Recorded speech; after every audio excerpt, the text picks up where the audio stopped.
ভাই আমাদের একজন হামজা দেওয়ান চৌধুরী আছেন। আমাদের একজন হামজা দেওয়ান চৌধুরী আছেন যিনি কিনা মধ্য মাঠে খেলেন। সেই মধ্য মাঠ থেকে আমরা দেখি কখনো রক্ষণ ভাগে দলের প্রয়োজনে, কখনো অ্যাটাকিংয়ে আক্রমণ ভাগে, কখনো গোল করার জন্য দুর্দান্ত অপরচুনিটি তৈরি করা বা গোল করা।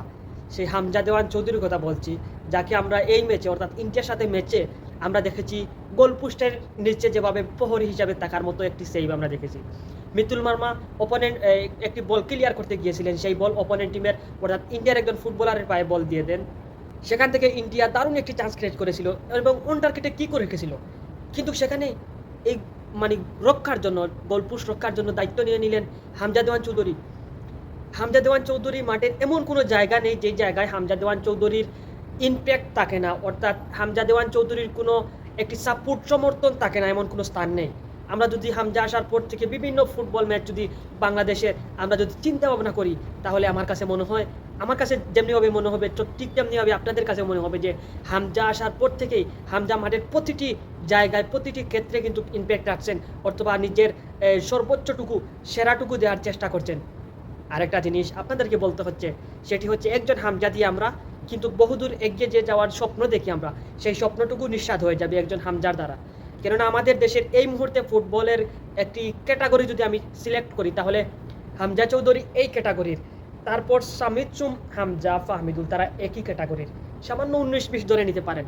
তারপরে যেই সকল আমাদের দেশের লোকাল ফুটবলাররা আছেন তাদের ক্যাটাগরি এতটুকু ডিফারেন্স, এর থেকে আরও বেশি ডিফারেন্স হবে। কেননা হবে না, তাদের মেন্টালিটি এবং আমাদের লোকাল অর্থাৎ আমাদের দেশের লিগে যারা খেলেন তাদের মেন্টালিটি আসলে এক নয়। কেননা আমরা গত কয়েকটি ম্যাচে আমরা দেখেছি বাংলাদেশ গোল কনসিড করেছে অথবা ড্র করেছে, তারপর আমরা সেলিব্রেশন, আমরা যদিও সেলিব্রেশনের ব্যাখ্যা রাকিবের কাছ থেকে, শেখ মুরসালিনের কাছ থেকে আমরা শুনেছিলাম, কিন্তু মূলত আমরা এখনও পর্যন্ত আমাদের ড্র রয়েছিল। সেই ড্র থেকে আমরা জিততে হবে। ড্র করার পর আমাদের যে উদযাপন, সেখানে আমরা দেখেছি 2 ম্যাচে সামিদুল এক ম্যাচে ড্র হওয়ার পর বল আনছেন, অন্য ম্যাচে আমরা দেখেছি হামজা দেওয়ান চৌধুরী। কেননা একটি ক্যাটাগরি আপনাদেরকে বলেছিলাম, এই মেন্টালিটি যখন এক হবে তাহলে কিন্তু আমাদের সাফল্য আসতে পারবে। কিন্তু আমরা আর্জেন্টিনার দিকে যদি একটু তাকাই, আপনাদেরকে একটু ব্যাখ্যা বিশ্লেষণ করে বলি আমি। আর্জেন্টিনার দিকে যদি তাকাই আমরা, তাহলে আমরা দেখি এক লিওনেল মেসি আসলেই সেরা। লিওনেল মেসি সেরা সবাই জানে, সবাই বলে। লিওনেল মেসির দ্বারা কিন্তু দীর্ঘদিন ধরে তাদের ট্রফির যে একটি ক্ষুধা, সেই ক্ষুধা থেকেই গিয়েছিল। অর্থাৎ লিওনেল মেসি এত বড় মাপের ফুটবলার, কিন্তু ওয়ার্ল্ড কাপের কোনো শিরোপা নেই, কোপা কোনো শিরোপা নেই। আমরা তারপর দেখেছি 2021 সালে কোপা আমেরিকা, 22 সালে ওয়ার্ল্ড কাপ, তারপর আমরা আবারও দেখছি কোপা আমেরিকা, তারা চ্যাম্পিয়ন হয়েছে। আর্জেন্টিনার এই চ্যাম্পিয়ন হওয়ার যেই দ্বারাটা, সেটি কিন্তু এক মেসিকেই দিয়েই হয় নাই, যেমনিভাবে এক মেসিকে দিয়েই হয় নাই। আমি আরেকটি জিনিস যদি বলি, এর সাথে অ্যাড করি, আসলে ফুটবল হচ্ছে টিম গেম। মাঠের ভিতরে যারা খেলবে, মাঠের বাইরে সাব হিসেবে যারা মাঠের মধ্যে ইন করবে, তারা যারা থাকবে, সবাই মিলে কিন্তু একটা ফুটবল। আসলে ফুটবল একা একজন যেন ম্যাচের সিচুয়েশন হয়তো বা চেঞ্জ করতে পারেন, কিন্তু একা একটি ম্যাচ অর্থাৎ পুরো 90 মিনিট একজনের কাছে যদি দেওয়া হয়, তাহলে আমার কাছে মনে হয় না যে একজন এই ম্যাচটাকে চিনিয়ে জিতিয়ে আনতে পারবেন। ফুটবল হচ্ছে টিম গেম। 11 জন যারা রয়েছেন মাঠের মধ্যে খেলছেন, তারা কিন্তু ভালো করতে হবে। তারা যদি ভালো করতে পারে, তাহলে আমরা ভালো কিছু প্রত্যাশা করি। যেমনিভাবে আর্জেন্টিনা সবাই যখন একসাথে নিজের দেশের হয়ে, নিজের মাতৃভূমির একটি যে আবেগটুকু কাজে লাগিয়ে তারা যেন নিজেদের সর্বোচ্চটুকু দিয়ে তারা যে পারফরমেন্স করেছিল, সেই পারফরমেন্সের ধারায় আমরা দেখেছি অনেক টানা 2টি কোপা জয়, তারপর ওয়ার্ল্ড কাপ জয়।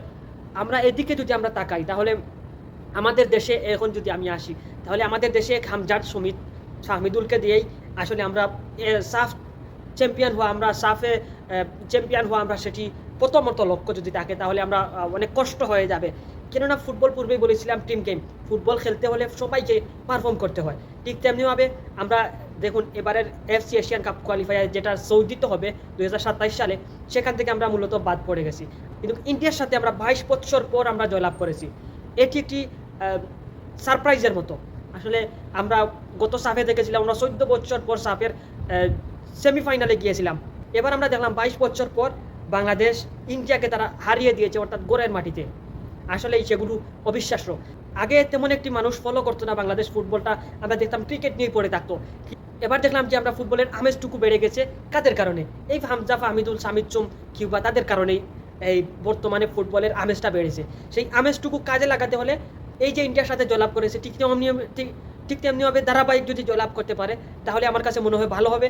এবং এবারের 2025 সালের সর্বশেষ ম্যাচ অর্থাৎ ফিফা উইন্ডোর সর্বশেষ ম্যাচ বাংলাদেশ তারা কিন্তু জয়লাভ করেছে ইন্ডিয়ার সাথে 1-0 গোলে। আসলে এটি একটি আনন্দের বিষয়। এজ এ ফুটবল ফ্যান হিসেবে খুবই ভালো লাগা কাজ করছে। দূরপ্রবাসী থেকেও বাংলাদেশ টিমকে সমর্থন করি, বাংলাদেশ টিমকে সাপোর্ট করি।